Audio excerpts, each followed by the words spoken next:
நமச்சிவாய வாழ்க, நாதன் தாள் வாழ்க, இமைப்பொழுதும் நம் யாவர் நெஞ்சிலும் நீங்காதான் தாள் வாழ்க. இன்றைய பாடம் இதனுடைய தொடர்ச்சியாக மெய்கண்டார் திருமூலரினுடைய சிவஞான போதமாக அமையக்கூடிய பாடத்தை நாம் தொடர்ந்து பார்த்து கொண்டிருக்கின்றோம். ஆகவே இன்றைய பாடம் அதனுடைய தொடர்ச்சியாக போன முறை பாடங்களினுடைய தொடர்ச்சியாக அமையவிருக்கின்ற உயிர் மெய்யறிவு, தி விஸ்டம் ஆஃப் சைக்கியை பார்த்து கொண்டிருக்கின்றோம். போன முறை ஒரு அறிமுகம், என்னோடு பலர் தொடர்புக்கு வந்தாங்க, இதை பற்றிய சில கேள்விகளும் கேட்டிருக்கின்றார்கள். பிறகு அதனை ஒட்டி நான் சில உண்மைகளை உங்களுக்கு தொடர்ந்து விளக்கவிருக்கின்றேன். இதுவரை நாம் மயங்கா மரபு, தமிழரின் மயங்கா மரபை பற்றிய ஒரு அறிவியலை பற்றி மிக ஆழமாக சிந்தித்தோம். அதனுடைய தொடர்ச்சியாக தமிழர்கள் எல்லா நிலைகளிலும் காரண காரியம், கொசாலிட்டி சயின்ஸ் அப்படின்னு சொல்லக்கூடிய ஆகம பேரறிவியலையே தங்களின் அறிவியலாக மேற்கொண்டு விளக்கப்பட்ட உண்மைகள் எல்லாம் இதற்கு முன்பாக போன வாரம் அதற்கும் முன்பாக சில பாடங்களை நாம் கண்டோம். அதன் அடுத்ததாக நாம் பார்த்தது சுத்த சைவ உள்ளியல், அதாவது அந்த ஒந்தாலஜி அப்படின்னு பார்க்கும் பொழுது 3 பெரும் உண்மைகளை தமிழர்கள் கண்டிருக்கின்றனர் என்ற அந்த உண்மையும் பார்த்தோம். அதன் பிறகு பதிபசு பாசத்தினுடைய விளக்கமாக இதுவே தமிழர்களினுடைய கல்வியாக இருப்பதை இதற்கு முன்பு விரிவாக இவையெல்லாம் பார்த்து நுட்பமாக, இதெல்லாம் ஏன் அப்படின்னா ஒரு அப்படியே பார்த்து கொண்டே வாங்க. இன்றைய பாடம் இதனுடைய தொடர்ச்சியாக அமையக்கூடிய இன்னொரு ஒரு பெரும் நிலை விளக்கமாக பதிபசு பாசத்தினுடைய தொடர்ச்சியை நாம் பார்க்கவிருக்கின்றோம். ஆகவே எவ்வளவு எளிதாக திருமூலர் இந்த பதிபசு பாசம் குழந்தைகளுக்கு கூட இதை புரியும் வகையில அதை விளக்கி நமக்கு ஒரு உண்மையினை எடுத்துரைக்கின்றார் அப்படின்றத நம்ம பார்க்கிறோம். அப்போ இங்க இந்த பாடத்துலதான் போன வாரம் நம்ம நுட்பமாக ஒரு விளக்கத்தை செய்தோம். பதி பசு பாசம் என பகர் மூன்றில் பதியினை போல் பசு பாசம் அனாதி, இது மூன்றும் தோற்றுவிக்கப்படா, அதாவது இறைவன், உயிர்கள், பாசம் என்று கூறக்கூடிய ஒரு மறைபொருள், இருள் பொருள், என்றென்றும் உள்ள பொருள் அப்படின்ற ஒரு பெரும் உண்மையினை உலகத்திற்கு முதன்முறையாக தமிழ் மரபு எடுத்து விளக்குவதை நாம் பார்க்கின்றோம். அதனை தக்க சான்றுகளோடு விளக்கியதோடு மட்டுமல்லாமல் அதற்கான தக்க ஆதாரங்கள், அதாவது தரவுகளையும் ஒரு பெரும் மரபாகவே உருவாக்கி தமிழர்கள் இதனை ஆட்படுத்தியிருக்கின்றார்கள். தமிழ் உணர்வுகள்ல இதை உருவாக்கி நிற்கின்றனர் என்றுதான் சொல்ல முடியும். அவ்வளவு நுட்பமாக இதை தமிழாக மாற்றி நிற்கின்றது. இது தமிழ் உலகமே இது மூன்றின் அடிப்படை தான், பதி பசு பாசம் எனக்கூடியது. இதுல என்னிடையே சிலர் கேள்வியும் கேட்டாங்க, இது என்ன பாசம், அதாவது இந்த மலம் என்பது என்ன அப்படின்ற ஒரு கேள்வி பொதுவாகவே கேட்கப்படுது. நான் முதல்ல இந்த விளக்கத்தை நான் உங்களுக்கு சொல்லிடுறேன். அதாவது முதல்ல நாம இப்ப பார்த்து கொண்டிருப்பது உயிர்கள் என்பன அனாதி அப்படின்றத எப்படி புரிந்து கொள்வது அப்படின்ற ஆய்வை தான் இப்போ மேற்கொண்டு நம்ம செய்து கொண்டிருக்கின்றோம். இதனுடைய தொடர்ச்சியாக அமையவிருப்பதுதான் பாசம். ஏன் இதை முதல்ல விளக்கல, பாசத்தை விளக்கல அப்படின்னா, முதல்ல உயிர்கள் இருப்பதுதான் உண்மை. இப்ப நான் இருப்பது எனக்கு உண்மை. அதனாலதான் தன்னுணர்வு, தன்னறிவு பற்றிய முழுமையான அறிவு இருக்க வேண்டும். அப்ப நம்மளுடைய பங்கு என்ன என்பதனை தெரிந்து கொள்ளும் பொழுதுதான் அங்கே எனக்கு என்ன சிக்கல், என்னுடைய பிரச்சனை, என்னுடைய சிக்கல்கள் எங்கே, எந்த அடிப்படையில் என்னை சூழ்ந்து இந்த பிறப்பிற்கு, இந்த உலக படைப்பிற்கு காரணமாக, அதனாலதான் மலத்தால் உளதாம் என்ற அந்த கருத்தை நாம் ஆய்வு செய்து கொண்டிருக்கின்றோம். மலம் என்பது என்ன அப்படின்ற ஒரு எளிய கேள்வியை கேட்டுக்கொண்டே இருக்கும் பொழுது சிலருக்கு இன்னும் புரியல. அது என்ன, என்னமோ மலம்னு சொல்றீங்களா, அது என்ன அப்படின்னா, மலம் என்பது அதாவது கட்டை விரல் விதி அப்படின்னு சொல்லுவாங்க, ரூல் ஆஃப் தம் அப்படின்னு சொன்னா இதை எப்படி எளிதாக புரிந்து கொள்வது அப்படின்னு. சிலர் இதை இருள் அப்படின்ற கருத்தில் இதை விளக்குவார்கள். அடுத்தது கட்டு, நம்மை கட்டி நிற்பது, நம்மை விலங்கு போல் நம்மளுடைய செயலை எப்படி கட்டி நிற்கின்றது, இப்படி பல விளக்கங்கள் வரும். இதை பெரும் நிலையில ஒரு அறிவியல் பின்புலத்தோட, அதாவது ஒரு இன்றைக்கு இருக்கக்கூடிய இயல் அறிவியலோடு ஒப்பீடு, இதுவரைக்கும் பாசத்தை பற்றிய இயல் அறிவியல் கருத்துக்கள் இன்னும் முழுமையாக சித்தாந்த மரபில் முழுமையாக ஆராயப்படவில்லை. அதை பற்றி நம்ம ஒரு பெரிய ஆய்வு செய்ய இருக்கின்றோம். இந்த ஆய்வு அதாவது சைவ சித்தாந்த உலகிற்கு மட்டுமல்ல, தமிழ் உலகிற்கு இது ஒரு கண் விழிப்பு, அதாவது ஒரு கண் திறப்பாக இருக்க வேண்டும் என்பது என்னுடைய ஆவா. ஏன் என்றால் இது இதை பற்றி இப்படி தற்கால அறிவியலுக்கு எப்படி இப்படிப்பட்ட சிந்தனைகள், அறிவியலுக்கு மட்டுமல்ல வாழ்வியலுக்கு, தற்கால வாழ்வியலுக்கு மட்டுமல்ல, இதுவரை இருந்து கொண்டிருக்கும் நமது தமிழர் மரபினுடைய ஒட்டுமொத்த பேர் விளைவு, மிகச்சிறந்த மரபு என்றெல்லாம் மார்த்தட்டி பேசி கொண்டிருக்கும் நமக்கு இது ஒரு பெரிய விழிப்புணர்வாக இது அமையும் அப்படின்றத நம்ம பார்க்கலாம்.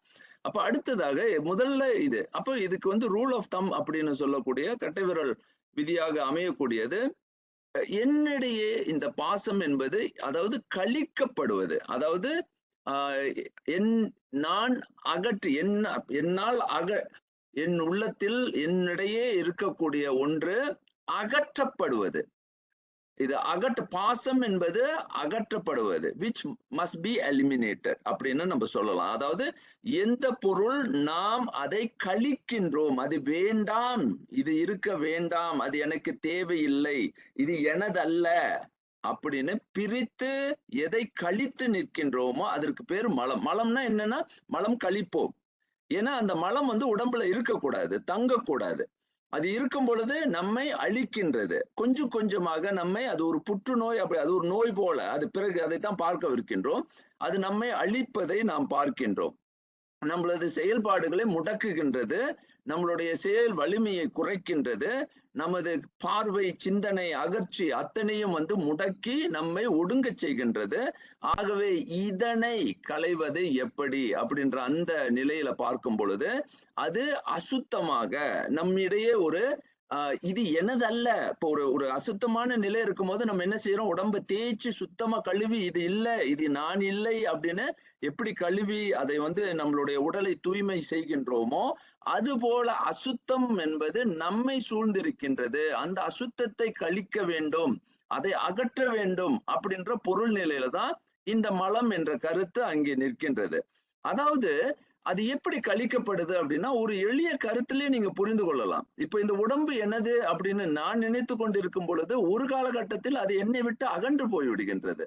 அப்போ இந்த உடல் எனதல்ல அப்படின்றது, அப்ப நான் உடல் அல்ல என்ற அந்த கருத்து வரும் பொழுதுதான் அப்போ இது எனதல்ல. இப்ப எதெல்லாம் கழிக்கப்படுகின்றதோ என்னை, அதாவது அந்த உயிருக்கு துணையின் இன்றைக்கு கருதி நினைக்கின்ற நாம் பின்பு அது எனதல்ல. எந்த பொருளாக இருக்கட்டும் அந்த உலகத்துல அது எனதுன்னு நான் நினைக்கும் பொழுது ஒரு காலகட்டத்துல அது எனதல்ல அப்படின்ற அந்த கருத்து நான் முழுமையாக முற்று முதலாக உணரும் பொழுது அது எனதல்ல, நான் அல்ல அப்படின்ற அந்த கருத்து வரும் பொழுது அது எனக்கு தேவையில்லைன்ற அந்த கழிக்கும் முறை, அந்த கழிக்கும் முறைதான் மலம் என்று சொல்றோம். மலம் என்பது நான் அல்ல, அது என்னை சூழ்ந்திருந்தாலும் என்னோடு நான் அதனோடு இருக்கின்றேனா, அது என்னை சூழ்ந்து என்னை ஆழ்வித்தாலும் அதனை நான் அகற்றும் பொழுது அது எது நான் அல்ல என்று அந்த நினைக்கின்றோமோ அதுதான் இங்க நாம பேசிக்கொண்டிருக்கும் இந்த பாசம் அல்லது அந்த மலம் என்ற அந்த கருத்து. மலம் என்பது நம்ம உண்றோம், அந்த உணவு பாருங்க, உண்ண பிறகு பின்னே நம்ம உணவு அதுலயும் ஒரு பொருளை நம்ம ஆய்வு செய்ய இருக்கின்றோம். என்னுடைய ஐயா, அதாவது லண்டன் இருந்து எனக்கு ஒரு பெரிய அழகான ஒரு முயற்சியை செய்திருக்கின்றார். மலத்தை பற்றி இது என்ன அப்படின்ற ஒரு கேள்வியை என்னிடம் கேட்டு இருக்கின்றார். இதற்கு நிச்சயமாக ஒரு விரிவான விளக்கம் செய்யவிருக்கின்றேன். அதாவது இந்த மலம் என்பது 3 அப்படின்லாம் சொல்றாங்களே, இதை பற்றிய கருத்துக்கள் அது நிச்சயமாக இதை விரிவு செய்வேன். அதாவது மலம் என்பது நீங்க பார்க்கும் பொழுது ஆணவம், கண்மம், மாயை அப்படின்னு பொதுவாகவே புரிந்து கொள்ளப்பட்டிருக்கின்றது. சைவ மரபுல இப்படிதான், இதுதான் அப்படின்னு. ஆனா இதை எப்படி ஆய்வு செய்யவிருக்கின்றோம் அப்படின்னா, ஒரு மாறுகண்ணோடு நம்ம இதை ஆய்வு செய்யவிருக்கின்றோம். ஆணவம் என்பது இன்று வரை ஒரு முழுமையாக ஒரு தெளிவான நிலையில விளக்கப்படாது அது என்னமோ அதுவும் ஒரு மறைப்பொருள் போல அது மறைந்து கொண்டே இருப்பது. சிலர் ஆணவம் என்றால் அது வந்து ஒரு மனிதன் இடையே இருக்கக்கூடிய அதாவது ஈகோ அப்படின்னு நம்ம சொல்றோம்ல. அதாவது ஒரு விதமான தன்முனைப்பு அப்படின்ற அந்த மாதிரி கருத்துக்களோடு அதை இணைத்து அதை அப்படியே பார்த்து வருகின்றார்கள். இன்னும் வந்து அதை தெளிவுபட அது என்னவென்று தெளிவுபட ஆய்வுக்கு உட்படுத்தாததுனால இன்று வரைக்கும் ஒரு குழப்பங்கள் அங்கே நிலவி கொண்டே இருக்கின்றது. அந்த நிலவுதலை இந்த குழப்பத்தை நாம் வந்து கட்டாயம் தீர்வுக்கு அதாவது ஒரு தெளிவுபடுத்த வேண்டிய கட்டாயம் தற்காலத்தினுடைய அறிவியலோடு தற்காலத்தில் கிடைக்கக்கூடிய பெரும் உண்மைகளோடு நாம் வந்து அதை ஒப்பீடு செய்து எப்படிப்பட்ட ஒரு மிகப்பெரிய கண்டுபிடிப்பை மிகப்பெரிய உண்மையினை தமிழர்கள் இப்படிப்பட்ட ஒரு வாழ்வியலாகவே கொண்டிருக்கின்றனர் என்பதனை பார்க்க வைக்கின்றோம். ஆகவே பாசம் என்பது நாம் வந்து எளிதா சொல்றேன்.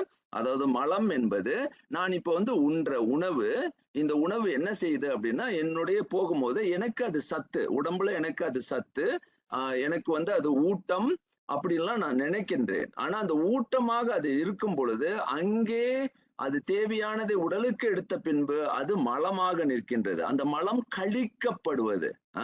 அந்த மலம் அப்படின்ற அந்த நாம நினைக்கக்கூடியது அது உடம்பிலிருந்து வெளியேற்றப்பட வேண்டும். உடம்பிலிருந்து வெளியேற்றப்படாவிட்டால் அந்த உடம்பே பால்பட்டு போவது போல இந்த மலம் என்பது உயிரை சூழ்ந்து நிற்பது. அது உயிரிலிருந்து கழிக்கப்பட வேண்டியது, அகற்றப்பட வேண்டியது என்ற அந்த உண்மையை தான் நம்ம இங்க பாக்குறோம். ஆகவே இந்த கேள்வி எளிமையா முடியும் பொழுது நமக்கு ஒரு எளிமையான கேள்வி. அப்படி என்றால் ஒரு தூசு என்றால் அதை அப்படியே தட்டி கழிப்பது தானே, இதுல என்ன ஒரு பெரிய சிக்கல் அப்படின்ற இந்த கேள்வியை தான் போன முறையில முடித்தோம். அதாவது நிச்சயமாக இந்த பசுவும் பாசமும் இந்த அசுத்தமும் நிச்சயமாக சுத்தமாக இருக்கக்கூடிய பரம்பொருளினிடையே போய் சேருவது முடியாது, இயலாது. இங்கே நமக்கு அழுக்கு படிந்திருப்பது போல நம்மை வந்து ஒரு அசுத்தம் இம்பியூரிட்டி அப்படின்ற ஒரு வார்த்தையை நான் ஏன் பயன்படுத்தி கொண்டிருக்கின்றேன் என்றால் அங்கே நம்மை எப்படி மலம் வந்து என் உடம்புல இருக்கும் பொழுது உடம்பு அசுத்தமாக இருப்பது போல அதை சுத்தம் செய்யும் பொழுதே உடம்பு தூய்மைப்படுவது போல உயிரையும் நாம் தூய்மை செய்ய போகின்றோம். அப்படி அது போக வேண்டும் என்ற அந்த கருத்தை தான் இங்கு அழகாக அதாவது பதியினை சென்று அணுகா அதாவது பசு பாசம், இந்த பாசமும் பசுவும் அதாவது உயிர்களும் இறைவனை போய் சென்று அடைய தானே அதாவது நிச்சயம் பாசம் போக முடியாது, அது ஒரு சடப்பொருள், அது ஒரு சடம், அது நிச்சயமாக பதியை சேராது.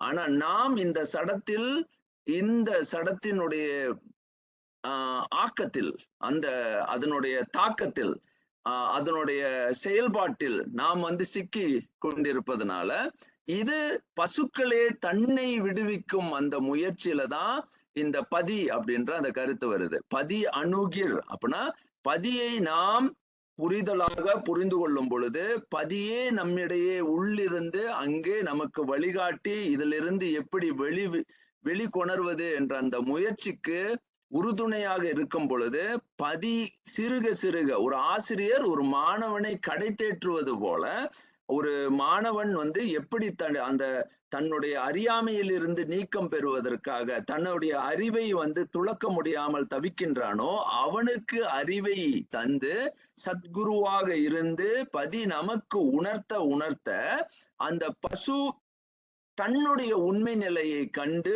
உணர்ந்து முழுமை பெற்று இறைகதியாக இறைவனுடைய அந்த திருநிலையையும் புரிந்து அப்ப ஆசிரியரை தானே ஒரு ஆசிரியன் அந்த ஆசிரியருடைய நிலைப்பாட்டை தன் முழுமையாக உணர்ந்து அந்த ஆசிரியத்துவம் பெறுவது, அந்த குருத்துவம் பெறுவது, அந்த முழுமையாக அந்த அகன்ற அந்த நிலையில தன்னையும் அங்கே அந்த நிலைக்கு உயர்த்தி செல்லும் அந்த மரபாகத்தான் தமிழர்கள் இந்த மரபை வளர்த்திருக்கின்றனர். ஆகவே பதி அங்கே நம்மிடையே அமர இந்த பாசம் என்ற அந்த கட்டு அதனுடைய அறியாமை அதனுடைய அந்த இம்பியூரிட்டின்னு சொல்லக்கூடிய அந்த அசுத்த நிலை அதான் தூயது அற்ற அந்த நிலை இருள் நிலை அத்தனையும் நம்மிடையே அகன்று செல்லும் என்ற அந்த ஒரு பெரும் உண்மையை நமது முன்னோர்கள் விளக்கி நிற்கின்றனர். ஆகவே அருள் என்பது நேர்மறை பாசிட்டிவ் அப்படின்னு நாம சொல்லக்கூடிய இது ஏன் பாசம் என்பது நம்மை கட்டில் சிக்க வைத்து மீண்டும் மீண்டும் நம்மை இழி நிலைக்கு கொண்டு செல்வதை நம்ம உணர்வோம். பிறகு கொஞ்சம் கொஞ்சமாக உணர்வோம். இந்த உடலே நமக்கு துணையாக இருந்தாலும் ஒரு நிலையில நமக்கே தெரியும் இந்த உடல் நம்மை விட்டு அகன்று விடும், இது கழிக்கப்பட வேண்டியது, அது எனதல்ல அப்படின்ற அந்த சிந்தனை நமக்கு வரும் பொழுதுதான் நமக்கு தெரியும் உடல் நமக்கு துணையாக இருந்தாலும் இந்த உடலும் என்னுடைய வாழ்க்கையை இந்த உலக வாழ்க்கைக்கு காரணமாகி அந்த காரணமாக இருந்தாலும் அங்கே நான் என்னுடைய அறிவு துளக்கம் அப்படின்ற ஒரு நிலை இருக்கு. அப்போ அது அந்த அறிவு துளக்கத்திற்கு எப்படி துணை செய்வது அப்படின்ற அந்த நிலையை உணர்த்தும் அந்த ஒரு மரபை தான் நம்ம இங்க பார்த்து கொண்டிருக்கின்றோம். ஆகவே இதுல ஒரு நிறைய நுட்பம் இருக்கு. இது நுட்பமாக ஆராயப்பட வேண்டியது. அதற்கு எளிய ஒரு விளக்கம் போன முறை நம்ம என்ன பார்த்தோம் அப்படின்னா, எல்லாம் வல்ல இறைவனால் ஏன் மலத்தை உடனடியாக நீக்க முடியவில்லை என்ற அந்த காரணத்தை பார்க்கும் பொழுது அதற்கு எளிமையான கருத்தை நம்ம சொல்லி முடித்தோம். நாம் எவ்வளவுதான் ஒரு ஒரு ஆசிரியருக்கு எல்லா வல்ல ஆற்றலும் இருந்தாலும் ஒரு மாணவனே தன்னை மீட்டு கொண்டு வருகின்ற அந்த தன்னிலை உணர்தல், தானே உணர்தல், அவன் நிலை உணர்ந்து அவன் இயல்பை அவனே மீட்கும் ஒரு மரபை, அதாவது மரபல்ல ஒரு உண்மையை உணர்த்தும் ஒரு வடிவாகத்தான் சிவஞான போதம் என்ற அந்த கல்வியை நாம் இங்க விளக்கி கொண்டிருக்கின்றோம். ஆகவே சிவஞான போதம் என்பது உயிர் தன்னையே மீட்கும் ஒரு அழகான கல்வி முறை. அதனாலதான் வாழ்க்கையே கற்றல். இதைதான் டாக்டர் லோகா முழுமையாக சொல்லிக்கொண்டே இருப்பாரு. பல நிலைகள்ல இந்த வார்த்தையை அவர் அதாவது பெடகாஜி அப்படின்ற அந்த வார்த்தையை நுட்பமாக, இது சைவ சித்தாந்தத்திற்கு பெடகாஜி அப்படின்ற அந்த சொல் சிவஞான போதத்துல மெய்கண்டாரே கொடுத்துட்டார். போதம் என்பதே பெடகாஜி. வாழ்க்கை என்பதே ஒரு முழுமையாக கற்றல் கற்பித்தலினுடைய ஒரு பெரும் வடிவாக்கம். அப்ப நாம தொடர்ந்து கற்றுக்கொண்டே இருக்க வேண்டும். கற்றல் வாழ்க்கையினுடைய ஒரு முடிவற்ற ஒரு வாழ்வியல் முறையாக, அதாவது நம்ம வாழ்க்கையில இருக்கும் வரை, இந்த உடம்பு ஏந்தி நிற்கும் வரை கற்றல் என்பது தொடர்ந்து நடந்து கொண்டே இருக்கும். கல்வி என்றது நம்மளுடைய உயிர் மூச்சாக இருக்க வேண்டும். அப்ப நம்மளுடைய முன்னோர்கள் பாருங்க, கல்விக்கு எவ்வளவு முக்கியத்துவம் கொடுத்திருக்காங்க பாருங்க. கல்விதான் வாழ்க்கை, கல்விதான் கற்றலே வாழ்க்கை. உண்மையை தெரிந்து கொள்வது கற்றலினுடைய. அப்ப எப்படிப்பட்ட எதற்கு முதன்மை தரப்படுகின்றது அப்படின்ற அந்த உண்மையை பார்க்கின்றோம் பாருங்க. அப்ப இறைவன் நமக்கு எல்லா ஆற்றல்களும் வல்லமையும் மிக்க அந்த இறைவன் தன்னிலை உணர்த்தும் அந்த முயற்சியினால்தான் நமக்கு இதுவரை. அப்ப நம்ம இன்னைக்கு இப்ப புத்தம், ஆசிவகம், இந்த மாதிரி பல சமயங்கள், அதாவது கொள்கைகளும் இறைவனை பற்றிய கருத்தை பேசும் பொழுது இறைவன் தேவையில்லை, நான் அல்லலுற்று நிற்கின்றேன், அங்கு இறைவனே துணை செய்யாத பொழுது எனக்கு ஏன் அல்லல் வருகின்றது, அப்ப இறைவன் என்ற எல்லா வல்லமை உடையவர் இருக்கும் பொழுது எனக்கு ஏன் அல்லல்கள் வர வேண்டும், துன்பங்கள் வர வேண்டும், ஆகவே துன்பம் வருவம் வரை இறைவன் இல்லை என்ற அந்த கருத்திற்கு அவங்கெல்லாம் அந்த முடிவுக்கு வந்தாங்க. அந்த முடிவை மாற்றி தகர்த்து அதை வேறு கண்ணோடு பார்க்கின்ற அந்த ஒரு பெரும் நிலையை அதாவது சைவ மரபு, சுத்த சைவ மரபு நமக்கு விளக்கி நிற்கின்றது. ஆகவே இதையும் போன முறை நன்றாக விளக்கி ஆழமாக பார்த்து விட்டது. இப்ப அடுத்ததாக நாம் என்ன பார்க்கின்றோம்? ஆகவே நம்மளுடைய மரபுல ஏன் சதாசிவ வடிவமாக இருக்கும் மட்டுமல்ல, அதாவது நமக்கு சிவஞான போதத்தினுடைய கல்லால் நிழல் மலைவில்லாராக இருக்கக்கூடிய அந்த பெரும் பரம்பொருளாகிய சத்குருநாதரை நாம் ஏன் அதாவது கற்கும் வழி, நம்மளுடைய பாரம்பரியமே கற்றலின் வழிதான் இருக்கின்றது அப்படின்றதுக்கு ஒரு பெரும் அடையாளமாக மட்டுமல்லாமல் வாழ்வினுடைய ஒரு பெரும் இலக்காகவே கொண்டிருக்கின்ற ஒரு மரபை நாம் பார்க்கின்றோம். ஆகவே ஏன் அதாவது பாத்தீங்கன்னா மெய்கண்டார் எதற்காக தன்னுடைய இறை மங்கள வாழ்த்தில் முதல் முறையாக அங்க பாத்தீங்கன்னா அந்த நுட்பத்தை கல்லால் நிழல் மலைவு இல்லாத அந்த உண்மையை நமக்கு மலிவில்லாத அந்த, அதாவது இரண்டு இருக்கு. மலைவு அப்படின்றது ஒண்ணு, குற்றம் குறைகளை அதாவது காண விடாது தடுத்து அப்படின்ற ஒரு கருத்தம் இருக்கு. எந்த நிலையிலையும் விடாது தொடர்ந்து அந்த உயிர்களுக்கு காருண்யத்தை செய்கின்றார். அதாவது இரக்கம், அதே உயிர்கள் மீண்டும் மீண்டும் இதை புரிந்து கொள்ளாமல், ஒரு குழந்தை நம்ம சொல்லி கொடுக்கிறார், ஒரு ஆசிரியர் புரியல அப்படின்னு சொல்லும் போது அப்படியே விட்டுட்டு போறதில்ல. அந்த ஆசிரியர் மீண்டும் மீண்டும் அந்த குழந்தைக்கு உணர்த்தி, இதுதான் உன்னுடைய உண்மை நிலை, இதுதான் உன்னுடைய உண்மை நிலை, நீ இதை புரிந்து கொள் அப்படின்னு அவனுக்கு எந்த வகையில அவனுக்கு அந்த அந்த கற்றலை செய்விக்க முடியுமோ, அதை அவனுக்கு வந்து போதிக்க முடியுமோ, அந்த போதனையை செய்து அவனுக்கு வேண்டிய உபகரணங்களை கொடுத்து, அவனுக்கு வேண்டிய அந்த அந்த நிலைகளை எல்லாத்தையும் கொடுக்குறாங்க. ஒரு ஆசிரியர் கொடுத்து அவனை வந்து அவன் உண்மையை அவனே தெரிந்து கொள்ள வேண்டும் அப்படின்னு. அப்பொழுதுதான் அந்த உயிர் வந்து தன்னுடைய இயற்கை ஏதும், தன்னுடைய இயற்கை நிலையை புரிந்து கொள்ளும் அப்படின்ற அந்த பெரும் காருண்யம். அந்த காருண்யத்தை தான் வந்து திருவாசகத்துல முழுமையா பார்க்கலாம். நீங்க திருவாசகத்தை படிக்க படிக்க ஏன் வந்து திருவாசகத்தை வந்து ஓதும் பொழுது ஏன் அந்த மனம் வந்து அப்படியே நெகிழும் அப்படின்னா, இந்த கல்வி முறையை அவர் வந்து அப்படியே ஒரு பாடலாகவே அமைத்து அமைத்து அப்படியே காட்டுவாரு. இப்ப நான் பாருங்க, புல்லாகி பூடாகி புழுவாகி அப்படின்னு அவர் சொல்லி பல நிலைகள்ல என்னுடைய நிலைகள் இருந்திருக்கு. என்னுடைய உயிர்ப்பு நிலை அந்த நிலையில இருக்கு. அந்த நிலையிலிருந்து என்னை மீட்கக்கூடிய ஒரு பெரிய நிலையாக, சத்குருவாக எனது அறிவை, எனது ஞானத்தை கொஞ்சமாக ஊட்டி எனக்கு வந்து அந்த உண்மையினை உணர்த்தக்கூடிய பெரும் கற்கை நெறியை எனக்கு தருகின்ற பெரும் நாதனே அப்படின்ற, சிவஞான போதகனே அப்படின்ற அந்த கருத்தெல்லாம் நமக்கு நினைக்கும் பொழுது நம்மளுடைய முன்னோர்கள் எப்படிப்பட்ட ஒரு வாழ்வியல் முறையை வைத்திருக்கின்றார்கள் என்ற அந்த உண்மையை பார்க்கின்றோம். இதனுடைய தொடர்ச்சியாகத்தான் இந்த கருத்தை நான் வந்து வலியுறுத்திட்டு நான் போயிடுறேன். இன்றைக்கு பாடம் வந்து விரிவு. அதாவது நீங்க பாத்தீங்க அப்படின்னா, சிவம் என்பது எல்லா நிலைகளிலும், எல்லா இடங்கள்லயும், நாம் செய்யக்கூடிய காரியங்கள்ல இருக்கும் பொழுதும் அதுதான் கேள்வி. அப்ப இங்க பாத்தீங்கன்னா, எல்லா நிலைகள்லயும் நம்மை சுத்தி வந்து கிராவிட்டி இருக்கு. நான் இதை வந்து புரிந்து கொள்வதற்காக விளக்குறேன். கிராவிட்டி எல்லா இடங்கள்லயும் இருக்கு. எப்படி வேணாலும் இருக்கு. நான் எப்படி அதை உணர்கின்றேன் அப்படின்றது தான் இதுல ரொம்ப முக்கியமான ஒரு கருத்து. இப்ப நம்ம சொல்ல முடியாது இங்க கிராவிட்டி இல்ல அப்படின்றது. அதை நீங்க அந்த நிலையை எதிர்த்து நீங்க வந்து இந்த அதாவது இந்த பூமியை எதிர்த்து நீங்க பாயும் பொழுதுதான் நமக்கு இப்படி ஒரு சக்தி என்னை ஈர்க்கின்றது, என்னை இழுக்கின்றது. ஆனா கண்ணுக்கு தெரியுமா? தெரியாது. அது எங்க இருக்கின்றது, எப்படி இருக்கின்றது அப்படின்றத நீங்க உணரத்தான் முடியுமே தவிர, அது எங்கே, இப்ப நான் எந்த இடத்துல போய் குதிச்சாலும் அப்பதான் வெளியே வருது. இப்படிதான் வந்து கிராவிட்டி அப்படின்ற ஒரு ஒரு ஒன்று என்னை ஈர்த்து கொண்டிருக்கின்றது அப்படின்ற அந்த கருத்து போல, சிவம் எல்லா இடங்கள்லயும் வியாபித்து இருக்கின்றார் அப்படின்ற அந்த கருத்து. சிவம் என்பது அங்கே இருக்கின்ற அந்த என்னோடு இருக்கின்றார். நான் எப்போ உணர முடியும் அப்படின்னா, அந்த உண்மையை நான் எப்படி உணர்கின்றேன் என்பது போல, என்னுடைய அந்த வைப்ரேஷன் நம்ம சொல்றோம் பாருங்க, என்னுடைய அந்த நிலை, உளநிலை, என்னுடைய அறிவு நிலை, என்னுடைய அந்த அதாவது விளைவு, என்னுடைய விளைவு அந்த சிவநிலையோடு ஒத்து செல்லும் பொழுது தானே அந்த அந்த சிவம் என்ற அந்த உணர்வை நாம் பெற்று விடுவோம் அப்படின்ற அந்த கருத்தை தான் இங்க வந்து அழகா சொல்றாங்க. இயற்கையாக இறைவன் எல்லா நிலைகளிலும் அங்கே இருந்து கொண்டே இருக்கின்றார் அப்படின்ற அந்த கருத்தை வந்து அழகாக நம்மளுடைய முன்னோர்கள் அந்த வார்த்தையை பாருங்க, சிவம் என்ற அந்த சொல்லுக்கே வந்து அவ்வளவு பொருள், நுட்பமான பொருளை வந்து உள்ளடித்து, அதாவது அமைத்து அதை வந்து விளக்கி நிற்கின்றது. இப்ப அடுத்ததாக நாம் என்ன பார்க்கின்றோம், இதுதான் இந்த மீண்டும் மீண்டும் நான் சொல்றேன், சிவஞான போதம் வந்து சாதாரண ஒவ்வொரு வரிகள்லயும் அவர் வந்து எவ்வளவு ஆழம் அப்படின்றத இந்த சிவஞான போதம் மங்கள வாழ்த்து ஆழ்பொருள் விளக்கத்தை நான் விளக்கி காட்டினேன். இன்னும் முடிவில்லை, இது ஒரு முடிவே கிடையாது.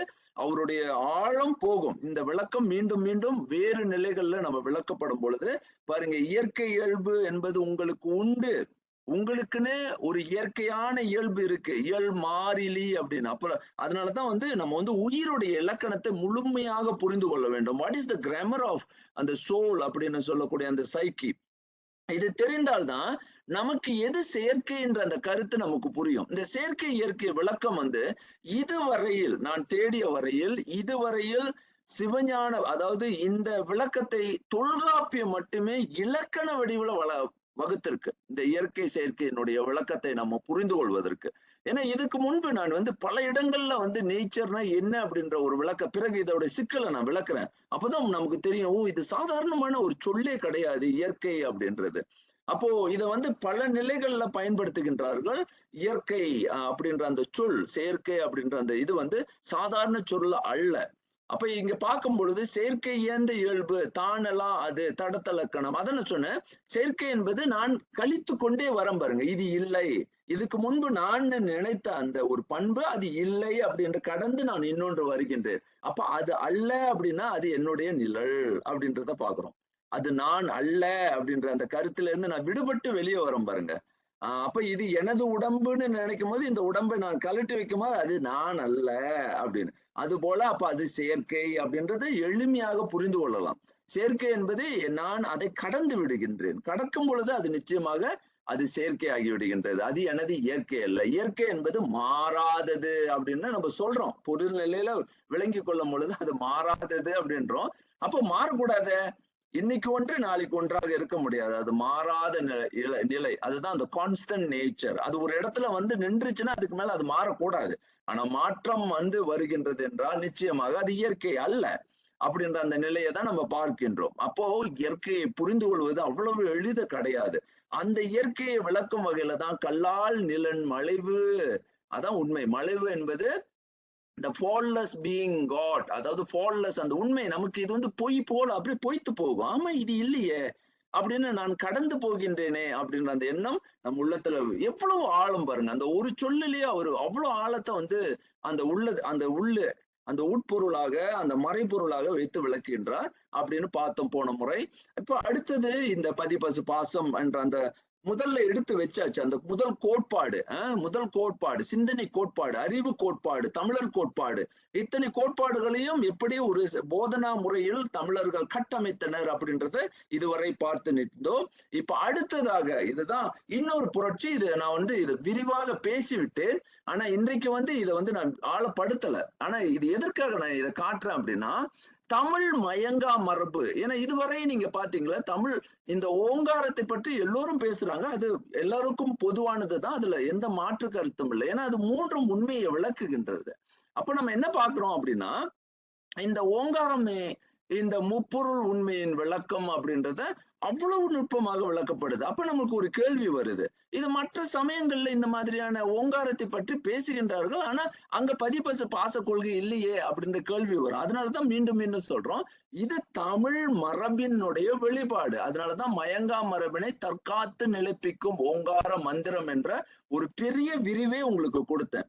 ஆனா அது முடிவு அல்ல. அது வந்து இன்னும் நிறைய ஆய்வு செய்ய வேண்டியது இருக்கு. அப்புறம் அதுல இருந்து தான் மந்திராயணம் உருவாகுது அப்படின்றதெல்லாம் பாக்குறோம். இப்ப முதல்ல என்னன்னா, அந்த பசுவை பற்றி ஆய்வு முடிந்த பிறகு, பாசத்தை பற்றி ஆய்வு முடிந்த பிறகுதான் நாம் வந்து பதியை பற்றி ஆய்வு செய்ய போடுகின்றோம். அந்த பதியினுடைய விளக்கத்துல தான் நம்ம வந்து மந்திராயணம், தந்திராயணம், எந்திராயணம் நுட்பங்கள் எல்லாம் பார்க்க போறோம். அவ்வளவு ஆழம். பதி என்பது சாதாரண ஒரு இறைவனை புரிந்து கொள்வது எளிதா அப்படின்ற ஒரு கேள்வி வரும் பொழுது நிச்சயமாக பெரும் நிலை உணர்வு தேற்றும் ஒரு மரபை நாம பார்க்கிறோம். அப்பதான் இங்க மந்திரங்கள் ஏன் இப்படி இயங்குகின்றன, மந்திரத்தினுடைய வெளிப்பாடு ஏன் வந்து இறைவனை மந்திரம் துதித்து நாம் அழைக்கின்றோம், எதற்காக இறைவனுடைய துணையை நாம் இங்கே வேண்டுகின்றோம் அப்படின்ற விளக்கம் எல்லாம் நமக்கு கிடைக்கும். அப்ப இங்க பார்க்கும் பொழுது இதுல பாருங்க, இதுலயே நான் ஒரு மந்திரத்தை உருவாக்கி காட்டியிருக்கேன். இங்க அவும்ன்ற அந்த மந்திரம் எப்படி உருவாகுது அப்படின்ற நுட்பம் மேலும் இதை பற்றிலாம். அதனாலதான் வந்து திருமூலர் வந்து நமச்சிவாயத்தை சொல்லும் பொழுது ஓம் அவும்னு சொல்லுவாரு. ஓம் அவும் அந்த வார்த்தை இந்த அவும் பயன்படுத்துவாரு. இந்த அவும் பயன்படுத்தும் போது தெரியாது. ஓம் அவும் சவும் சிவாய நம அப்படின்னு சொல்லுவாங்க. அது ரொம்ப நுட்பமா மந்திரம். இந்த மந்திரங்கள்லாம் வெளியே வந்து மக்களுக்கு போய் சேராம இருக்கு. இன்ன வரைக்கும் சிவாய நமச்சிவாய சொல்லி கொடுக்குறோம். ஆனா அவும் அந்த வார்த்தையை ஏன் பயன்படுத்த வேண்டியது பாருங்க. இங்க போய் எடுக்கணும். அப்போ இங்க பாருங்க, அகாரம் உயிரே அப்படின்ற ஒரு நுட்பத்தை இந்த மந்திரத்தினுடைய ஒட்டுமொத்த ஓங்காரத்தினுடைய விளக்கம் வந்து முழுமையாக அதாவது இங்க பாக்குறோம், அகாரம் உயிரே உகாரம் பரமே மகாரம் மலமாய் வரும் 36 சிகாரம் சிவமா வகாரம் வடிவா யகாரம் உயிரென்ற அறையலும் ஆமே அப்படின்னு, உயிரென்ற அறையலும் ஆமே அப்படின்ற ஒரு நுட்பமான இது திருமந்திரம் வந்து எவ்வளவு ஆழம் அப்படின்றது இதுல பாத்துடலாம். அவ்வளவு நுட்பமா எல்லாத்தையும் ஒண்ணு கொண்டாந்து அப்படியே விளக்கிடுவாரு. இங்க பாருங்க, மகாரம் மலமாக நிற்கும் அப்படின்ற அந்த கருத்து மகாரம். அதனாலதான் ஆ உ இ தமிழ் ஒட்டுமொத்த தமிழையும் அது இம்னு சேர்க்கும் பொழுது அது வந்து சடமாக இருக்கிறதுனால அதை மெய் எழுத்தை எடுத்து அதனுடைய அந்த ஓசையினுடைய இழிநிலையை, அந்த ஈ என்பது இழுக்கும் கீழே இழிநிலையை செய்கின்ற அந்த மகாரத்தை சடம் என்று நாம சொல்றோம். சடம் அப்படின்றது அது இழிநிலை, நம்ம இழுக்கும் கீழே இழுக்கும் அப்படின்ற அந்த கருத்து.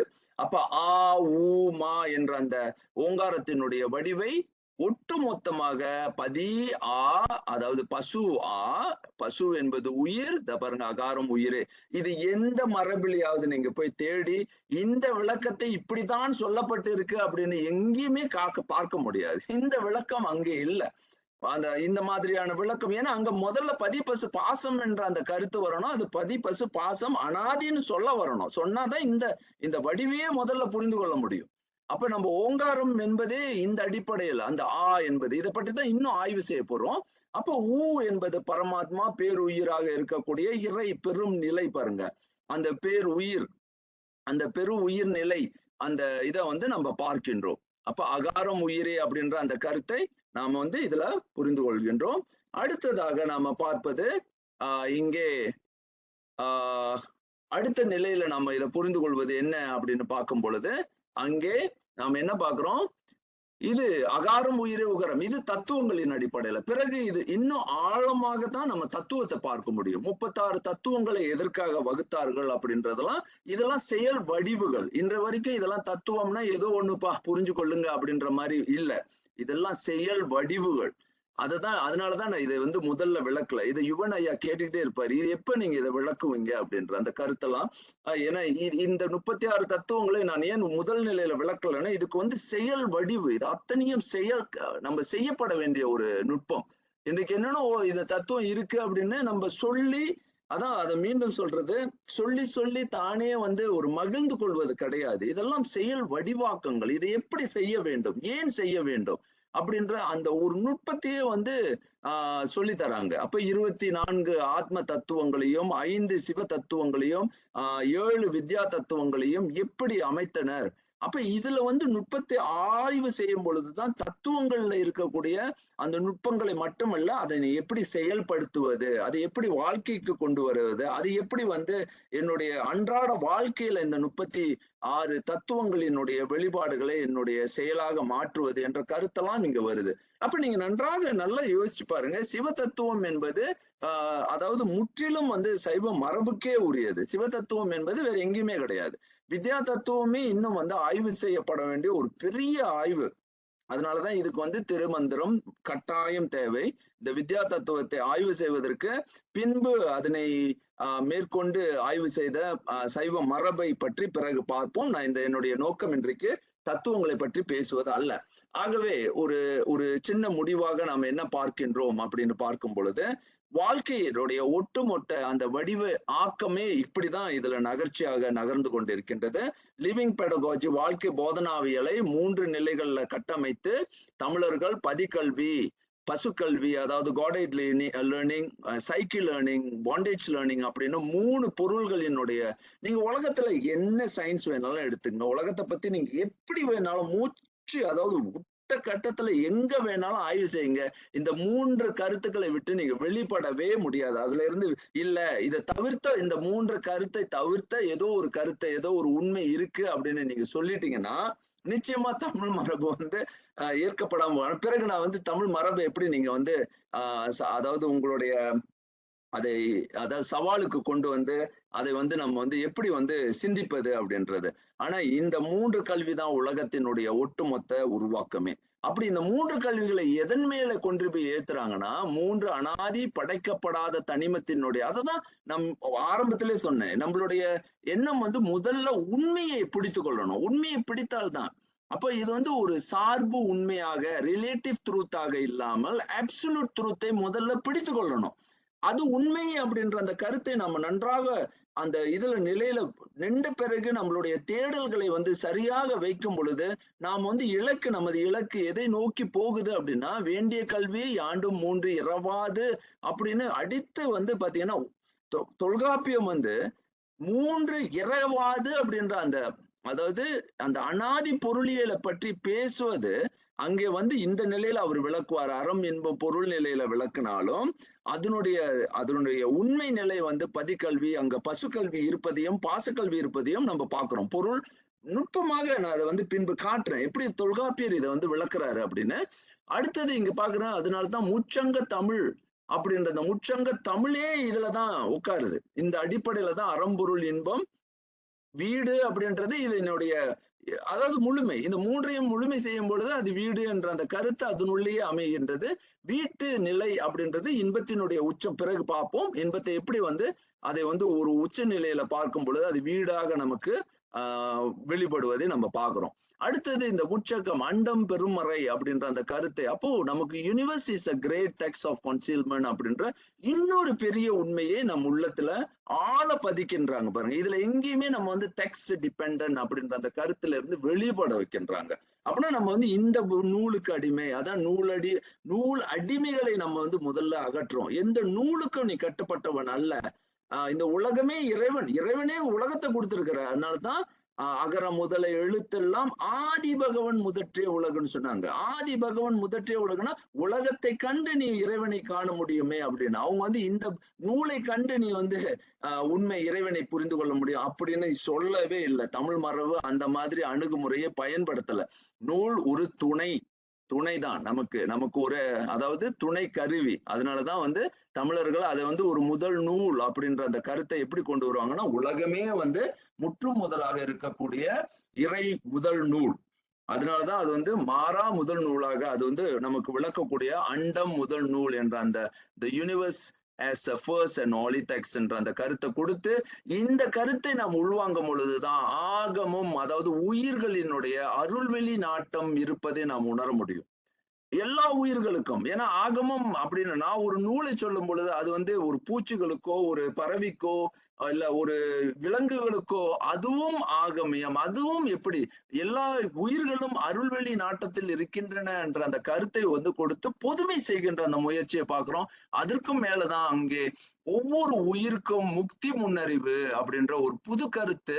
அதாவது முக்தி முன்னறிவு புது கருத்து அல்ல இது. அதாவது தொல்காப்பியத்துல வெளிப்பட்டு நிற்கின்ற பெரும் உண்மை. பிறகு நான் அது தொல்காப்பியத்துல இது எப்படி முக்தி முன்னறிவை விளக்கின்றார் பாக்குறோம்.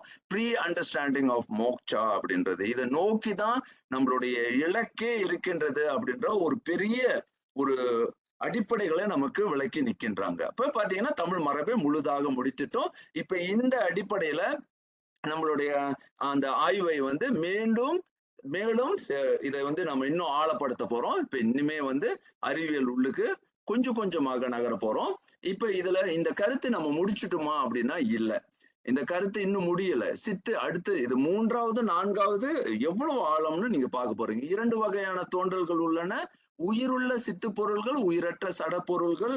இது ரெண்டும் ஒன்றா அப்படின்னு கேட்கும் போது ஏன் இந்த ஆய்வு இவ்வளவு ஆழமா செய்யப்பட வேண்டும் அப்படின்னா, உலகத்துல இதுதான் பிரச்சனையே.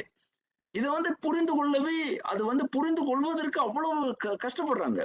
இது ரெண்டும் வேற அப்படின்னு.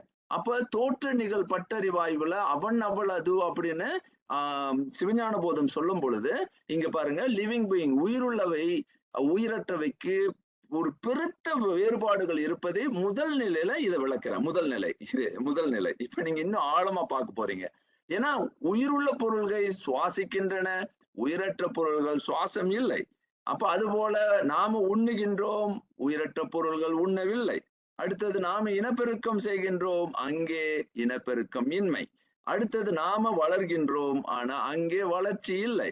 அடுத்தது நாம நகர்கின்றோம், அங்கு நகராமைன்ற அந்த கருத்து. அப்ப நம்ம கேட்கலாம், காடி நகருது, அதாவது மற்றவை நகர்கின்றன, அட்டாமிக் பார்ட்டிகல்ஸ் நகர்ந்து கொண்டிருக்கின்றது எப்படி அப்படின்ற அந்த கேள்வி. நகர்கின்றோம் அப்படின்னா ஒரு இலக்கு நிறுத்தி நகர்கின்றோம், அங்கே எப்படி நகருதுன்னு பார்ப்போம். அடுத்தது சுற்றுச்சூழல் தூண்டலுக்கு துளங்கல். இதுவும் சுற்றுச்சூழல் தூண்டலுக்கு துளங்குதல் அப்படின்ற ஒரு கருத்து நமக்கு உண்டு.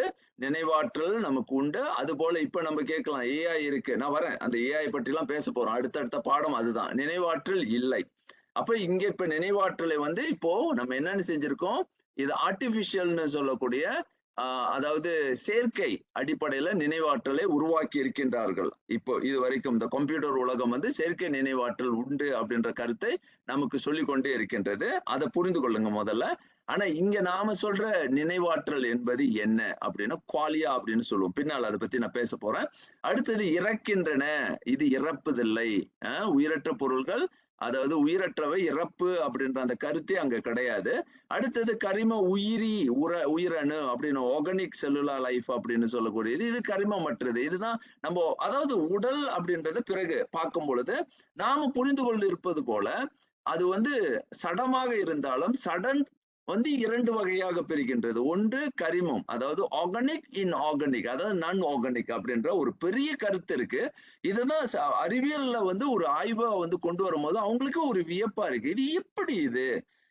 நம்ம சொல்லக்கூடிய வந்து அதாவது ஆர்கானிக், நான் ஆர்கானிக் அப்படின்ற ஒரு கருத்து. அதே சடம் தான். அதுவும் உயிரற்றது. இப்ப நம்ம உடம்பு வந்து தனியா எடுத்து பார்த்தோம்னா, அது வந்து உயிரற்றது தான்.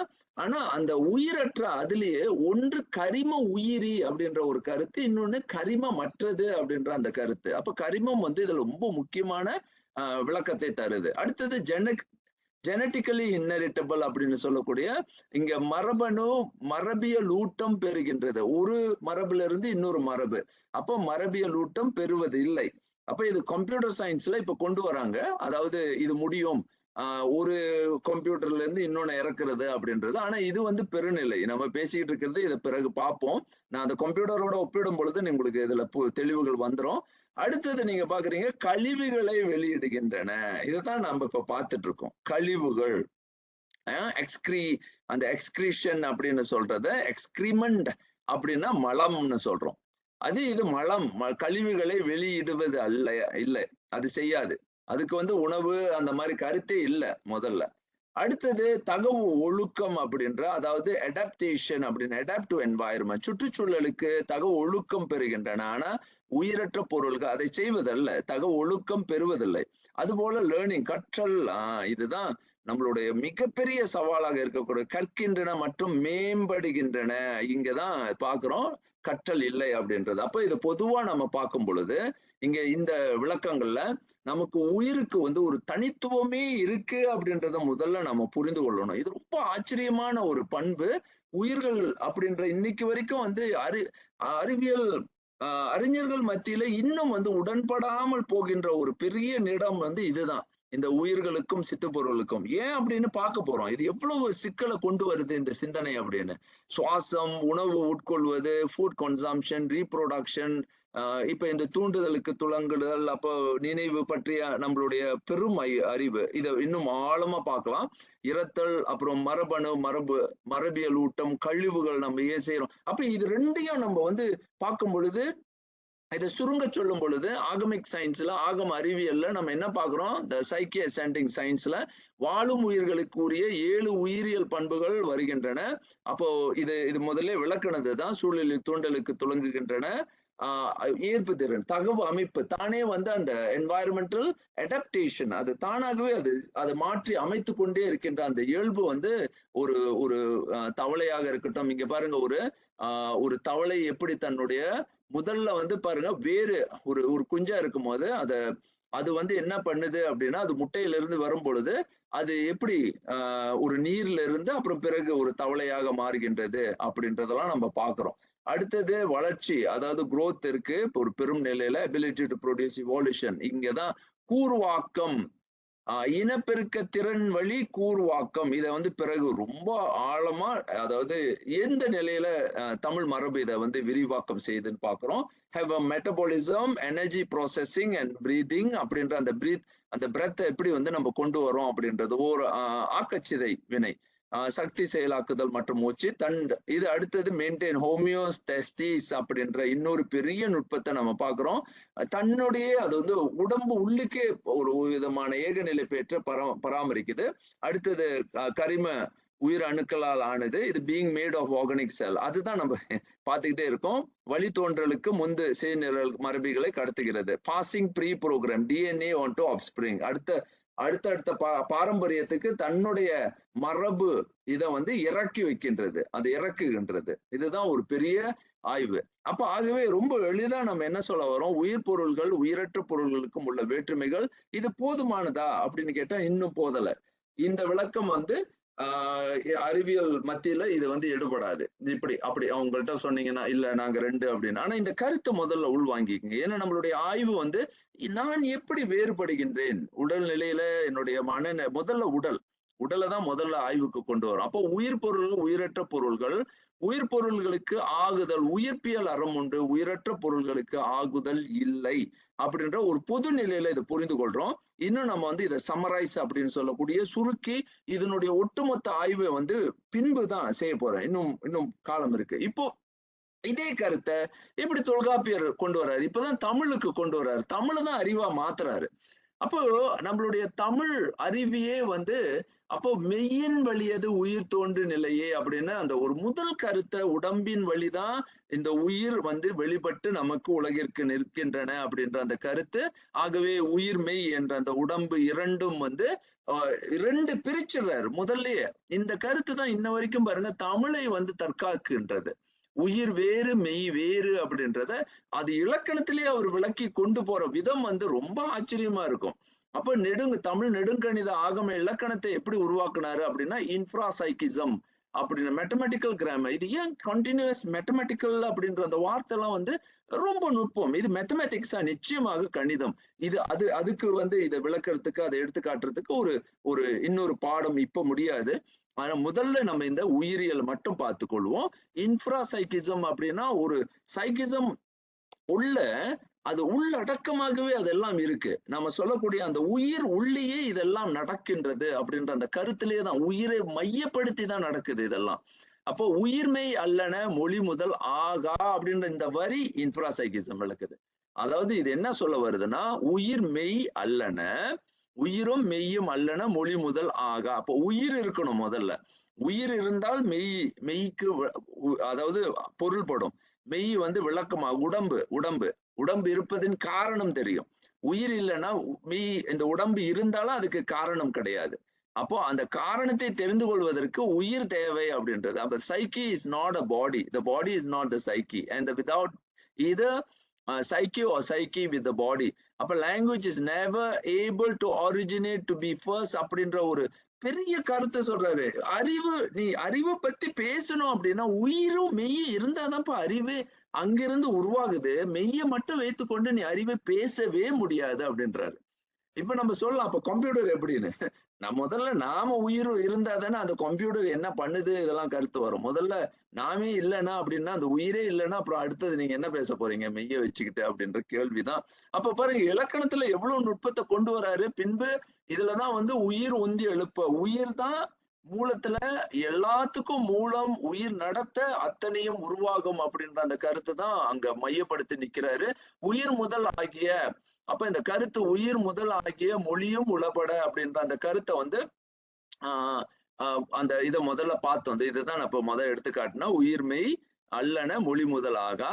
அடுத்தது இதுலயும் பாத்தீங்கன்னா அந்த கருத்து உயிர் முதல் ஆகிய மொழியும் உயிர் இருந்தால்தான் உயிர் இருக்க மத்த மொழியும் இருக்கு. The psyche is being not yet to be the status. உயிர் தானலா அது நிலை உடையதுனால இந்த ஹோல் திங் நம்ம பேசக்கூடிய அந்த விளக்கம் இதுல முழுமையாக வெளிப்படுவதை பாக்குறாங்க. அதனாலதான் உயிர் இருக்கணும், உயிர் இல்ல, உயிர் முதலாக இருந்தால்தான் மொழி, நான் பேசக்கூடிய அறிவு, நான் பேசக்கூடிய இந்த உலகத்தினுடைய இயக்கம், உணர்வு அத்தனையும் உண்டு அப்படின்னு. அப்போ உயிர் இல்லைன்னா இதை பத்தி நான் பேச முடியாது. இப்ப நான் உயிர் அற்ற ஒரு பொருள் இது மலை, இது நான், இது இவர் இருக்கின்றார், அவர் இருக்கின்றார், இந்த கருத்தெல்லாம் எதுவுமே வராது. அப்போ உயிர் தான் இங்க மூலம் அப்படின்றது. அப்போ அந்த உயிருக்கு எவ்வளவு முக்கியத்துவம் கொடுத்து அந்த உயிர் எல்லாமே நகர்த்துகின்றது, அது உந்தி செய்யப்படும். அதாவது பாத்தீங்கன்னா அந்த உந்தி எழுப்புதல் அப்படின்ற அந்த கருத்தை தான் நம்ம அடுத்தது பாக்குறோம். அதாவது the psyche propels and raises அப்படின்ற அந்த கருத்தை தான் உயிர் உந்தி எழுப்ப உலகத்துல உள்ள பெரும் உண்மைகள் இதெல்லாம் நான் பேசி இது நான் சீக்கிரமா முடிச்சிடுறேன். இந்த கருத்தை நீங்க நல்லா உள்வாங்கி கொள்ளுங்க. ஏன்னா அடுத்த அறிவியலை பத்தி பேசும்போது இது எவ்வளவு பெரிய உண்மையை உலகத்துக்கு சொல்லுது அப்படின்றத பாத்துருவீங்க. அப்போ இதுல இருந்துதான் உயிர் அளபடை செய்ய முடியும், உயிரை நீட்ட முடியும். உயிர் அதாவது அளபடை அப்படின்னா இப்ப இந்த அப்படின்னா அந்த ஆவி எவ்வளவு நீளம் நீங்க இழுக்க முடியும். அப்ப அதுக்கு அளவு தரும் அந்த முயற்சிகள் எல்லாமே அளவு. அந்த உயிர் இருந்தால்தான் அளக்க முடியும், மெய்ய நீங்க அளக்க முடியாது. சடத்து இன்னட் அப்படின்னு இங்கிலீஷ்ல சொல்லுவாங்க.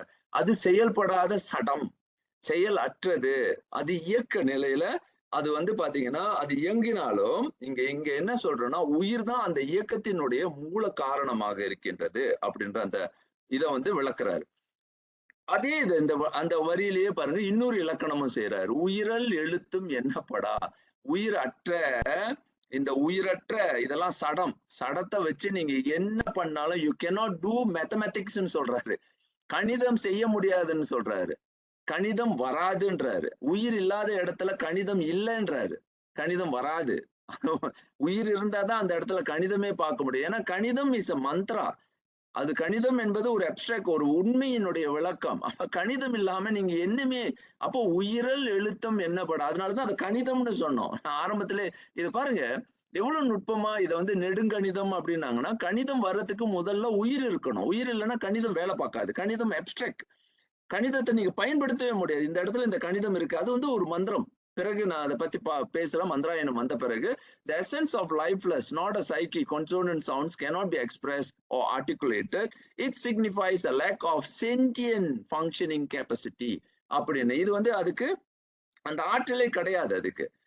தமிழ் இதை வந்து அவ்வளவு அழகா பிரிச்சுட்டு இதை காட்டுது. அப்போ உயிரெழுத்துக்கள்ல ஏன் குறில் இருக்கு, நெடில் இருக்குலாம் நான் முன்பே பேசிட்டேன். இப்ப இது வந்து மெய்யின் இயக்கம் அகரமோடு சிவனும். இது நம்ம இது முன்பே விளக்கிட்டேன். ஆனா இப்ப ஏன் இதை வந்து மீண்டும் கொண்டு வரேன்னா, இது வந்து எதுக்காக இப்ப நம்ம இதை பேசிட்டு இருக்கோம் அப்படின்றத நல்லா புரிந்து கொள்ளுங்க. உயிரையும் உடம்பையும் தமிழ் மரபு பிரித்து காட்டும் அந்த அழகுதான் நீங்க பாக்குறீங்க. இது எவ்வளவு ஆழமா தொல்காப்பியர் அதுக்கு இலக்கணம் செஞ்சுக்கிட்டே போவாருன்னு நீங்க பாருங்க. மெய்யின் இயக்கம் அகரமோடு சிவனும் அப்படின்ற ஒரு கருத்து. உடம்பு உயிரோடு சேரும். சிவனும் அப்படின்னா சிவனோடு, சிவன் இருக்க அது சேரும் அப்படின்றத புரிஞ்சு கொண்டாலே போதும். சிவனும்னா கலக்கும், ஒன்றும்.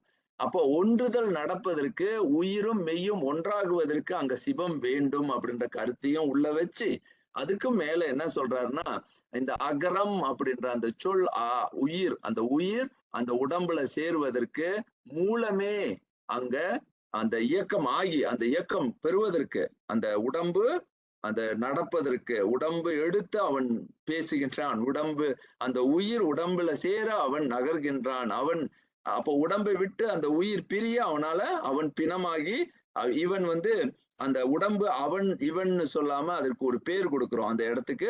அதுக்கு பேரு பிணம்.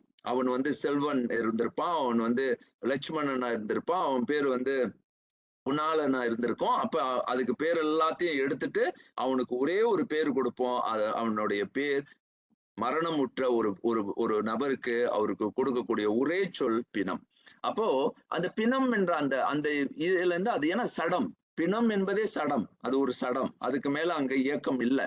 அப்ப அகரமோடு சிவனும் என்ற அந்த கருத்தை அழகா சொல்லி தர்றாரு பாருங்க. அங்க சிவன் இருக்கின்றார், அந்த சிவனும் போது உயிர் அங்க இருக்க சிவனும் அங்கே இருக்கின்றார், அந்த கருத்து தான் இதுல. அந்த சிவனும் அந்த பொருள், சிவனும் அங்கே உள்ள இருக்கின்றார் அந்த கருத்தையும் உள்ள வைத்து கொண்டு அகாரம் உயிரே அப்படின்றத தொல்காப்பியர் சொல்றாரு. ஏன் தொல்காப்பியர்ல இருந்து எடுத்துட்டு வரேன் அப்படின்னா, இங்க பாருங்க இந்த மரபு எவ்வளவு பழமையானது. அடுத்தது நம்ம இதுல பாக்குறது உயிர் வலி. ஏன் அகரத்தை எடுத்து முதல்ல, அதனாலதான் அகர முதல் ஆக, அகரம் முதல் ஆக வேண்டும் என்ற அந்த கருத்து ஏன் வந்துன்னா உயிர் முதலாக வைத்து. அப்போ உயிர் என்பது எதனால இந்த இந்த சயின்ஸ், அதாவது தமிழ் மரபுல மொழி மரபு வந்து இந்த சயின்ஸை உருவாக்குறதுக்கு ஒரு மூலத்தை எதுல பிடிச்சுக்கிட்டாங்கன்னா வலி, உயிர் வலி. இந்த உயிர் வலி வர அந்த உயிர் வலியை வந்து 2 வகையில பிரிக்கிறாங்க. ஒண்ணு புறவலி, இன்னொன்னு அகவலி. அதாவது அகம் புறம்னு சொன்னா எல்லாமே 2 நிலை இருக்கு. நம்ம வலினா நீங்க முதல்ல வந்து புறத்தை மட்டும் யோசிக்காதீங்க. கால் வலிக்குது, கை வலிக்குது, உடம்பு வலிக்குதுன்னு. ஆனா மனமும் வலிக்கும். அதுதான் வந்து உளவியல் வலி. அப்போ அது எப்படி வலிக்கும் அப்படின்னு பாத்தீங்கன்னா, முதல்ல காயம்னா நமக்கு வெட்டு, இந்த மாதிரி நமக்கு வாதம், பலவித நோய்கள். அதுதான் தமிழ்ல வந்து பிணின்னு சொல்லுவாங்க. பிணி வேற, நோய் வேற. நோய் வந்து உள்ளத்துக்கு நடக்கும், உயிருக்கு நடக்கும். பிணி என்பது உடலுக்கு நடக்கும். அப்ப அதை எவ்வளவு அழகா தமிழ்ல பிரிச்சுட்டாங்க பாருங்க. இந்த மாதிரி ஆங்கிலத்துல நீங்க போய் தேடவே முடியாது.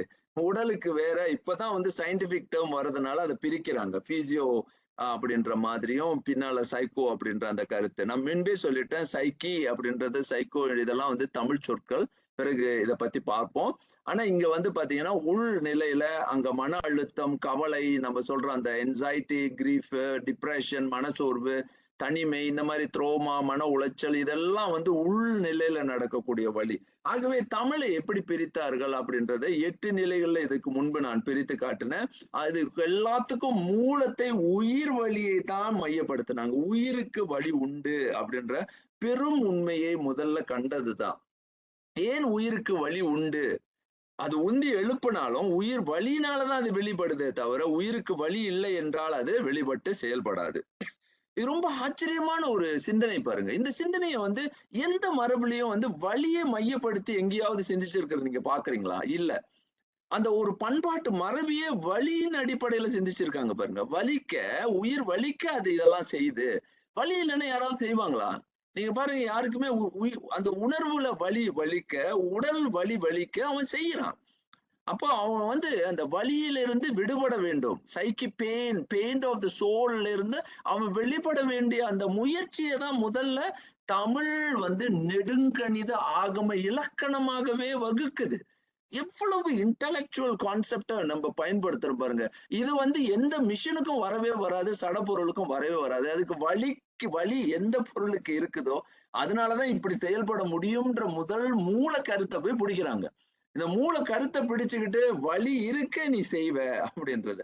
அது எப்படிப்பட்ட வலி அப்படின்றது? இந்த வலியில வந்து உனக்கு பல்வேறு நிலைகள் உண்டு. ஆழ்நிலையில உன் மனம் வந்து ஏதோ ஒண்ணு வந்து உந்தி தள்ள, இந்த வார்த்தையை பாருங்க. உயிர், அதாவது the psyche propels and release. எப்போ அது நடக்கும்? எப்போ அந்த சைக்கி ப்ரொப்பேல் பண்ணும், அது தள்ளும் அப்படின்னா, அந்த தள்ளுறதுக்கு மூலமா இருக்கிற அந்த கூறுகளை ஆய்வு செய்யற முறையை பாருங்க. ஒன்று, அந்த அகாரமாக இருக்கிற அந்த வலி, அப்படின்னா அவன் கத்த, அவனுடைய வலி, அந்த எக்ஸ்டெண்டிங் கான்சியஸ்னஸ் அவன் முதல்ல வெளி கொண்டு வரான். அகண்ட உணர்வு, அதுதான் ப்ரொப்பல்ஸ். அவனை தள்ளுது பாருங்க. அவனுக்கு உள்ள, நீங்க உங்க உள்ளத்துல வலி இல்லைன்னா நம்ம யாருமே செயல்பட மாட்டோம். செயல் அற்றவர்களாக அப்படியே ஒரு சோம்பி அப்படியே விழுந்துருவோம். அப்படி இல்ல. அந்த தள்ளும் முயற்சியை பாருங்க, அந்த கான்சியஸ்னஸ். அதுதான் அந்த அஸ்டெண்டிங் கான்சியஸ்னஸ் அப்படின்ற அந்த கருத்து வந்து அவனை அகம்ன்ற அந்த சிந்தனை உள்ள போகுது. அந்த வலிக்க தான் நான் எனக்கு ஏன் வலிக்குதுன்னு தன்னை பத்தி அவன் யோசிக்கிறான். அது வரைக்கும் அவன் தன்னை பத்தி யோசிக்கவே மாட்டான். அவன் என்னென்னமோ யோசிச்சுட்டு இருப்பான். வலி வந்ததோட தான் தன்னை பத்தி யோசிக்க ஆரம்பிப்பான். எனக்கு வலிக்குதுடா அப்படின்னு. அது வரைக்கும் அவனை பத்தி அவன் அகம்படுத்துதல், அதை அகப்படுத்துற அந்த முயற்சியே என்ற அந்த சொல்லிலேயே தான் புறப்பட்டு அது வெளிப்படுது பாருங்க. அப்புறம் அங்கிருந்து அவனுக்கு அந்த அகம்ன்ற அந்த சொல்லுல 2 நிலையை அங்க பாக்குறான். அப்படின்ற அந்த என்ற அந்த சொல், அந்த அப்படின்ற அந்த வெறுப்பு நிலை, அதையே வந்து ஒரு சில சமயம் சிரிக்கிறோம். அதே நமக்கு ஒரு வெறுப்பும் வருது. அதுல 2ம் இருக்கு. இருநிலை, டுவாலிட்டி ஃபங்க்ஷனிங், அந்த கான்செப்ட் அதுல பாத்துக்கிட்டே இருக்கிறோம். ஒண்ணு இகப்படுதல், ஆப்போசிட்டா போகுது. இது அகப்படுது, இது இலங்குது. அப்படின்னா நம்ம அதுல இருந்து ஆப்போசிட் பாண்ட் அப்படின்ற அந்த கருத்து பாருங்க. நத்திங் அப்படின்ற, அப்ப டிசெண்டிங் கான்சியஸ்னஸ், இறங்கு உணர்வு. அதுதான் அந்த ஓங்காரத்தினுடைய நம்ம புரிஞ்சு கொள்றோம். ஏன் வந்துன்னா அது இறங்கும், கீழே இழுக்குது, ஏதோ ஒண்ணு இழுத்துக்கிட்டு போகுது. ஏன் எனக்கு அப்படியே திடீர்னு பாக்குறேன், எனக்கு ஏதோ வெறுப்பு உணர்வு வருது அந்த மாதிரி. என்னுடைய மகிழ்ச்சிக்கு எதிராக, என்னுடைய அந்த வலியை எதிர்த்து ஒருத்தன் புறப்பட்டு போக, அவனுக்கு ஏன் வந்து அது ஆப்போசிட்டா வேலை பார்க்குது அப்படின்ற அந்த சிந்தனையை பார்க்கிறோம். அந்த ஓங்காரத்தினுடைய அந்த ஓங்காரத்திற்கு மூலமாக ஏன் இருக்கு, இறைவனுக்கு இதை ஏன் ஏத்துறோம் அப்படின்னா உள்ளுணர்வு பாருங்க. அந்த பெனிட்ரேட்டிவ் கான்சியஸ்னஸ் இங்கதான் வருது. அப்படின்னும் பொழுதே அங்க வந்து அவன் வந்து அந்த அப்படியே உடைச்சுக்கிட்டு உள்ள நுழைகின்றான். டிஸ்க்ளோசிங், இன்டர்னலைஸ், உள்ள போற அந்த ஒரு பெரிய இது உடைக்கிறது. அடுத்தது நான் வந்துதான் வந்து அந்த சுட்டுல வந்து விளக்குனேன். இதை பத்தி நான் இப்ப இன்னும் மீண்டும் மீண்டும் அதை ஒன்றிணைத்து நான் தமிழை சொல்லிக்கிட்டே வரேன். இதை புரிந்து கொண்டே வாங்க. அடுத்தது, அதனாலதான் உகச்சுட்டு, அதாவது புறச்சுட்டு, அகச்சுட்டு, உகச்சுட்டு அப்படின்ற ஒரு சுட்டு உண்டு அப்படின்னு. இது உகச்சுட்டு. இதுதான் இந்த அப்படின்ற அந்த சுட்டு நிலைகளை பார்க்கின்றோம். அப்ப சுட்டு பொருளை எப்படி பார்க்கின்றோம் அப்படின்றதெல்லாம் நம்ம இதுக்கு முன்பு பார்த்தோம். அதனாலதான் அது அகார சுட்டு, உகார சுட்டு, இகார சுட்டு அப்படின்றதெல்லாம் நம்ம முன்பு பார்த்தோம். அடுத்தது வந்து இதுல அப்படின்றது உகம் பாருங்க. அப்போ அது எப்படி நம்மள தள்ளுது அப்படின்றத பாக்குறோம். இது எல்லாம் வந்து தமிழ், ஒட்டுமொத்த தமிழ் உருவாக்கமே இதுலதான் இருக்கு அப்படின்றத பார்க்கலாம். அப்படின்னும் பொழுது ஒருத்தனை இது என்ன தெரியுமா அப்படின்னா, அங்க ஒரு கேள்வியோட மனம் வந்து கொசெட்டிவ் ரிலேட்டிவ் கான்சியஸ்னஸ் கொண்டு வருது. இதெல்லாம் ரொம்ப நுட்பமாக ஆராய்ந்த ஒரு இதுக்கு முன்பு நான் செய்துட்டேன். அடுத்தது ஐ என்பது இன்ன வரைக்கும் எல்லாருக்கும் சொல்லுவாங்க. ஐ அப்படின்னாலே, "ஏய் வந்துட்டீங்களா?" அப்படின்னு ஒரு கேள்வி கேட்கும்போதே அங்க வியப்பு, அழகு, நுண் அந்த சட்டல் கான்ஷியஸ்னஸ வந்து உள்ள கொண்டு வருது. நினைவு ஓ அப்படின்னா இன்ன வரைக்கும், ஓ அவரா? ஓ இவரா?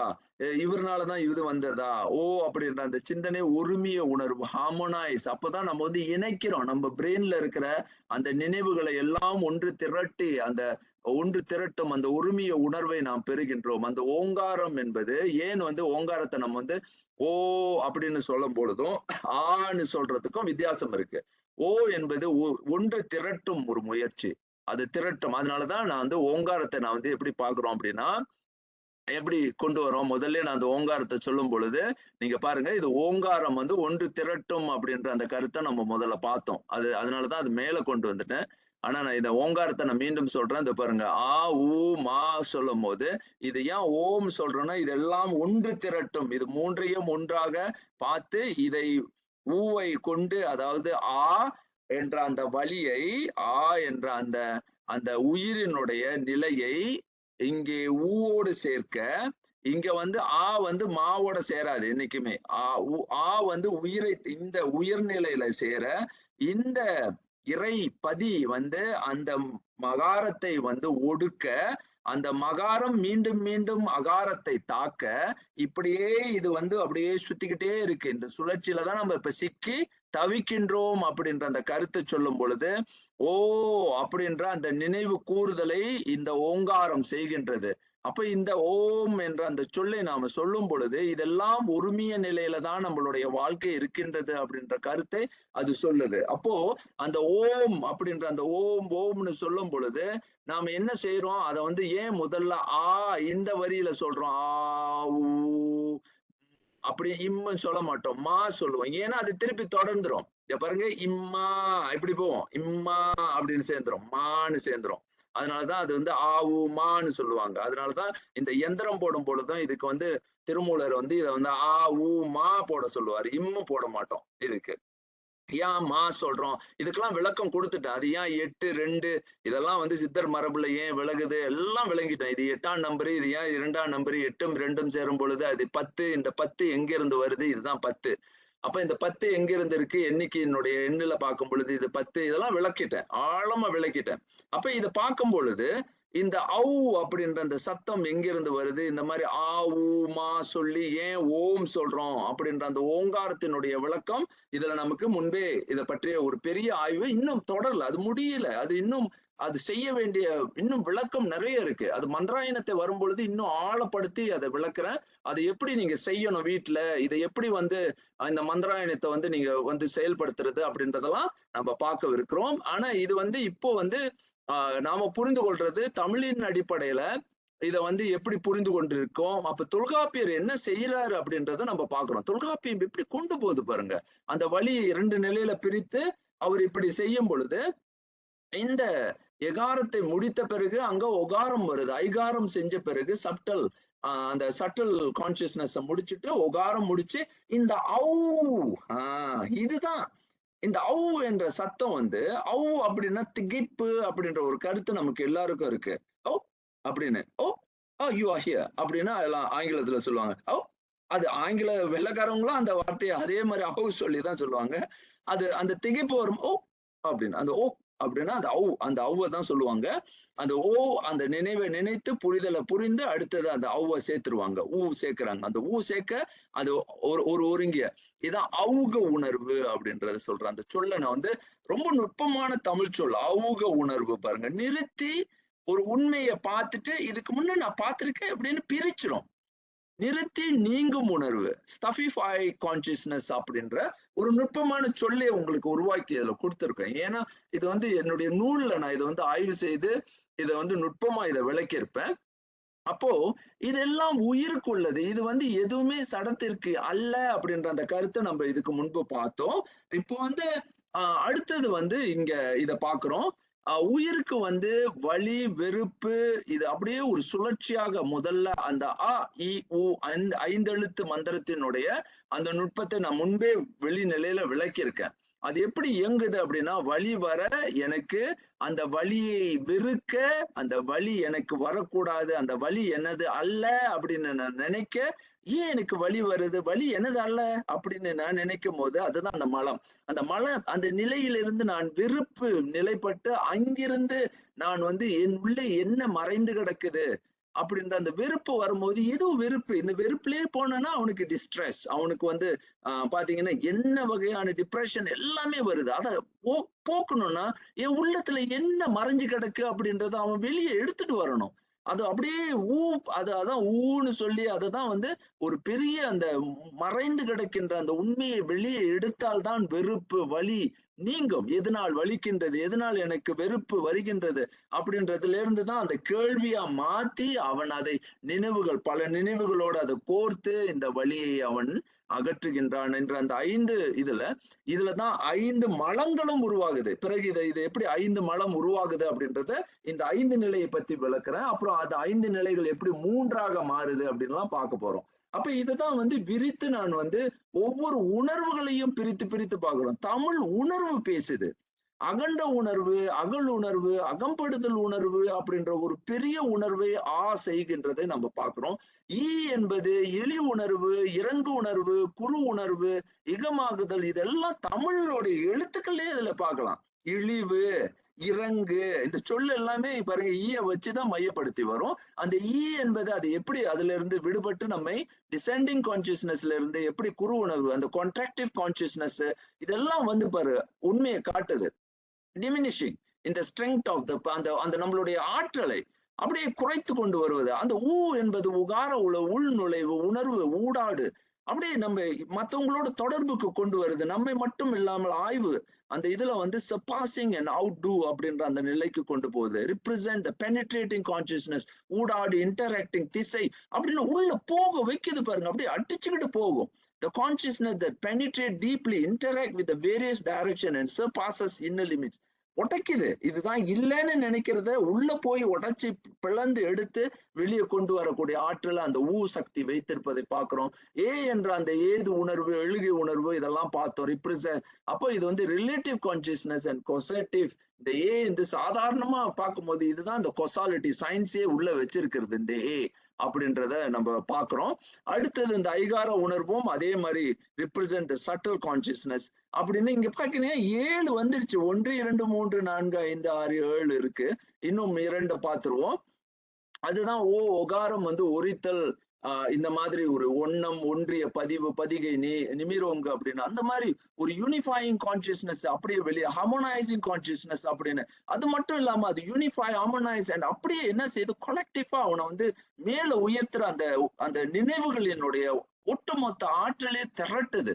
அப்படின்னா பாத்தீங்கன்னா மெமரைசிங் பவரை வந்து மேக்சிமைஸ் பண்ற ஒரு பெரிய அதாவது ஆற்றலை வந்து ஒன்றிணைத்து அதை ஆப்டிமைஸ் பண்ற அதை எப்படி மேல கொண்டு வருதுன்றது இந்த ஒடுங்கி கிடக்குது அப்படின்ற ஒரு நுட்பத்தை அது சொல்லி தருது பாருங்க. அதுக்கும் மேல அந்த ஔகாரம் வந்து அதுதான் அவும்ன்ற அந்த சத்தம் வந்து சாதாரண சத்தமே கிடையாது. அதுதான் வந்து மெய்கண்டார் வந்து திருமூலர் வந்து நுட்பமா மந்திராயணத்துல இதை பத்தி பேசுறாரு. ஆனா இது வரைக்கும் நானும் எங்கேயோ எத்தனையோ புத்தகங்கள் படிச்சிருக்கேன். அதை பத்தி யாரும் பேசினதே கிடையாது. எங்கடா இது அவும் பத்தி இவ்வளவு பெரிய விளக்கமே இருக்கு திருமந்திரத்துல, இது எங்குமே வெளிப்படலையே. எத்தனை புத்தகம் தமிழ் நூல்கள்ல அவும் பத்தி ஒரு விளக்கம் கிடையாது. எங்கேயாவது பார்த்துடலாமான்னா இது வரைக்கும் கிடையாது. அப்ப அவும்ன்ற அந்த சொல்லலாம் எங்க போனுச்சு? எங்க அந்த அந்த ஔகாரத்தினுடைய நுட்பம் எங்க அப்படின்னு ரிப்ரசென்ட் ஸ்டஃபிஃபையிங் கான்சியஸ்னஸ் அப்படின்றது அது நிறுத்தி வெட்டி வெளியே கொண்டு வரும் பாருங்க. அந்த செஷன் அப்படின்னு அப்ஸ்டீனிங் அந்த இது கான்சியஸ்னஸ் அப்படின்ற அந்த வித்ட்ராவல் லீடிங் டு த அப்ஸ்டென்ஷன் விளக்கும். அப்பதான் அந்த மகாரத்திலிருந்து அது விளக்கும். அந்த அந்த அகற்சியை தருவது, நீக்குவது பாருங்க. அது நீக்கி அதை நம்மள பிரிச்சு கொண்டு வருவது. அப்போ இங்க 7 நிலை இருக்கிறத நம்ம பார்க்கிறோம். 7 நிலைகள்ல அது வெளிப்படுறத நம்ம பார்க்கிறோம் பாருங்க. அப்படியே அழகா காட்டுறாரு.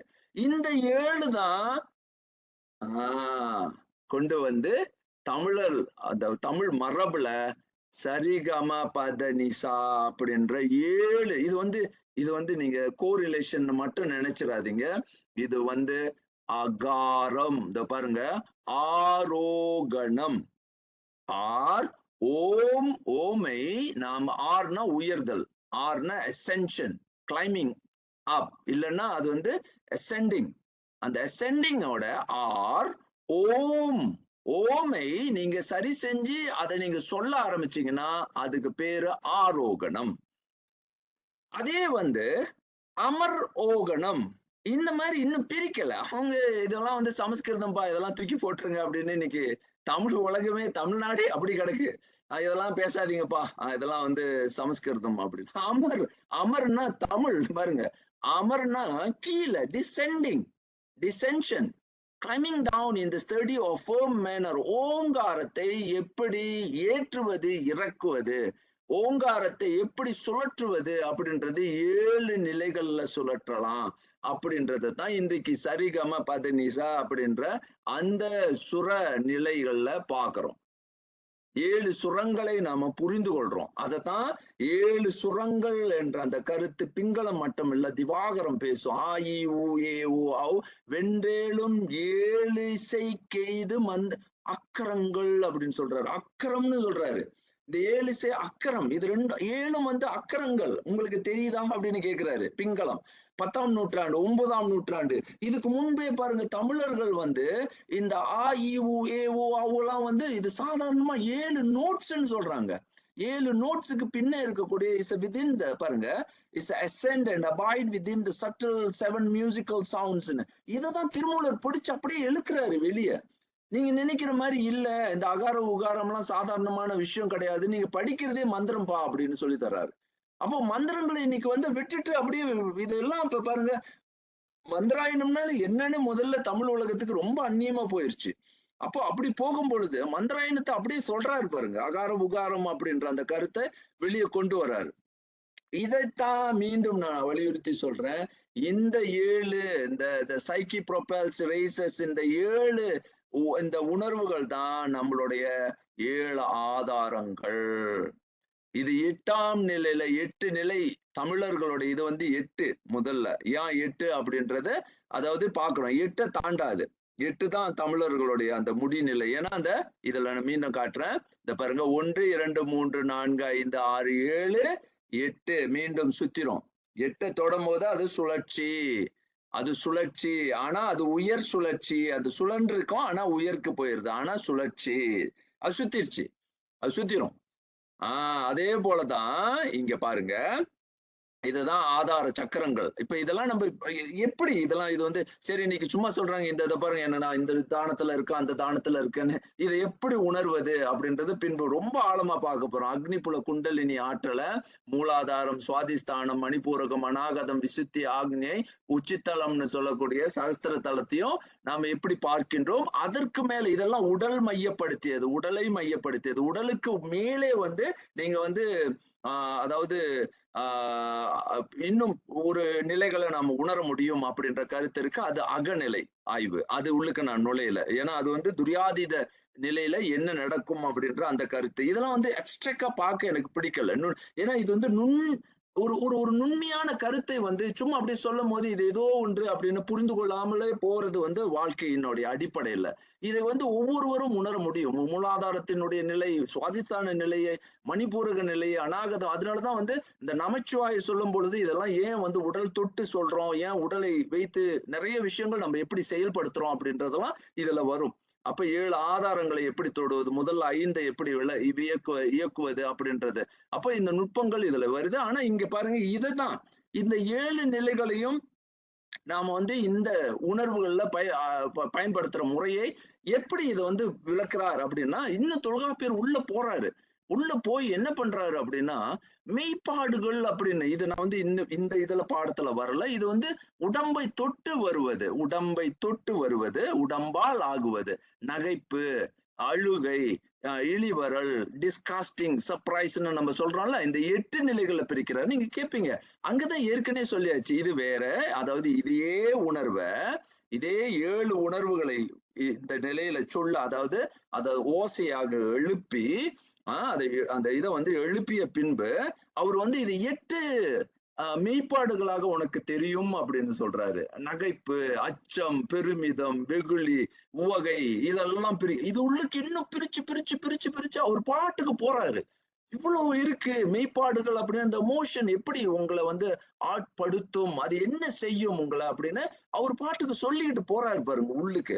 அப்படியே இப்ப இது எல்லாத்தையும் இப்படி பார்க்கும்போது இது முதல்ல தமிழ் எப்படி கொண்டு போகுது நம்மை பாருங்க. தமிழ் உலகை நம்மை வந்து அந்த உயிரினுடைய ஆட்பரிப்பு, அந்த உயிரினுடைய ஆகுதலை எவ்வளவு ஆழமாக அது வந்து விரித்து விரித்து மனித உணர்வுகளினுடைய அந்த வேறுபாடுக்கும் உடலுக்கும் உள்ள அந்த வேறுபாட்டையும் வந்து அவ்வளவு நுட்பமாக பிரித்துட்டு அத மீண்டும் நான் இந்த கருத்தை வந்து வலியுறுத்தி நான் உங்களுக்கு சொல்றேன். இதை நன்றாக புரிந்து கொள்ளுங்க. அதாவது இந்த ஒட்டுமொத்த அந்த 3 குணநிலைகள் 3க்கு திருப்பி இறக்கிருவாங்க. நான் மீண்டும் இதை இறக்குறேன் பாருங்க. இந்த 8, 7 இதுல 7 இருக்கு. 8 திருப்பிய 3க்கே கொண்டு வந்துடலாம். எப்படி 3 கொண்டு வந்துடலாம்? அகம், அகம்படு, இந்த அகம்படுதல், இன்டர்னலைசேஷன் கான்சியஸ்னஸ் எக்ஸ்டெண்டிங், அந்த உயிர் வந்து ஆகுதல் பெற வேண்டும் ஒரு உணர்வு. இங்க பரமாத்மாவை, அதாவது பரம்பொருளாகிய பேருயிராகிய இறைப்பொருளை நீங்க ஊடாடும் பொழுது, அந்த இறைவனோட நம்ம உணர்வு தேற்றும் பொழுது எனக்கு என்ன மாதிரி உணர்வு வரும்னா, penetrating and interacting surface consciousness அப்படின்ற அந்த கருத்து அப்படியே என்னை மேல அப்படியே தள்ளும், உந்தி தள்ளும், மேல போ, மேல நகர் அப்படின்ற அந்த ஒரு அந்த கருத்து தான். அடுத்தது இந்த இ அது இறங்கு, அது என்னை இழுக்குது, கீழே தள்ளுது, என்னோட ஏன் நான் கீழே போறேன், என் மனசு ஏன் அப்படியே கீழே கீழே கீழே கீழே போகுது, அது ஏன் என்ன மேல கொண்டு போக மாட்டேங்குது, ஏன் என்னுடைய மனசு வந்து என்னுடைய உயிர்நிலை, என்னுடைய அந்த வளர்ச்சி வந்து எங்கேயோ ஒண்ணு கீழே இழுத்துக்கிட்டு போகுது, எது என்னை இழுக்குது அப்படின்ற அந்த கேள்வி வரும்போது என்ன ஏதோ நான் பாத்தீங்கன்னா என் உள்ளம் வந்து வெறுக்கிற, என்னை வந்து ஏதோ ஒண்ணு இழுக்குது, சோம்பல் வந்து தாக்குது, என்னை வந்து மனம் நிலையில என்னுடைய மனசை வந்து அது கசக்குது, என்னுடைய மனதை வந்து அது நோகடிக்குது, உடம்பை என்னை பிணிக்குது, அது என்னை அதாவது எனக்கு வலிக்குது, அப்படி இந்த மாதிரி எல்லா கருத்தையும் நம்ம சிந்திக்க ஏதோ ஒண்ணு இறக்குது, என்னுடைய செயல்பாடுகளை குறைக்குது அப்படின்னு பாக்குறோம் பாருங்க. என்னடா இது இவ்வளவு விஷயமும் வந்து இந்த ஓங்காரத்து உள்ளுக்கு, அந்த ஓங்காரத்தை ஏன் நம்ம சொல்றோம் அப்படின்னா பாருங்க, இந்த ஓங்காரம் வந்து என்னைய வந்து மீண்டும் மீண்டும் தாக்குது. ஆனா நான் அந்த ஆவும் இம்ம முடிச்சேன்னா நான் நிப்பாட்டுறேன், இதோட எனக்கு வேண்டாம்ப்பா இந்த.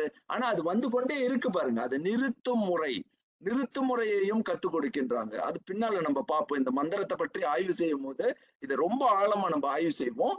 அந்த நிலையில என்ற அந்த கருத்தை நாம பார்க்கிறோம். ஆகவே நான் நினைக்கிறேன் நேரம் நம்மளுக்கு இது வரைக்கும் தான் இருக்கு. நேரம் அதிகமாயிருச்சுன்னு நான் நினைக்கிறேன். நிச்சயமா நேரம் அதிகமாயிருச்சு.